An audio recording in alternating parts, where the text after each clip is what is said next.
In this guide, I'm going to show you how you can ban specific maps here in War Thunder and favor other maps. Before we do get into this guide, make sure to like the video and subscribe to the channel with all notifications on. It really does help the channel and lets us know that you want more content like this. We'd greatly appreciate it, and if at any point throughout this guide you did have any questions, just ask them down in the comment section below and we can help you out further. I'm going to be doing my best to reply to every single comment down there.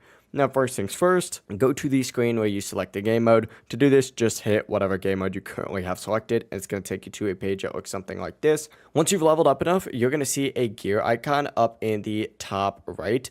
All you have to go ahead and do is just click on that, and it's going to open up your map preferences, and from there you can ban maps as well as like or dislike certain ones, which will influence what you actually get in matchmaking. That really is it. That's actually how you can manage your map selection here in War Thunder. If you guys did have any questions, just ask them down in the comment section below and we could help you out further. I'm going to be doing my best to reply to every single comment down there. Before you do leave this guide though, make sure to like the video and subscribe to the channel with all notifications on. It really does help us out. Let us know that you want more content like this. We'd greatly appreciate it. Have a great rest of your day though.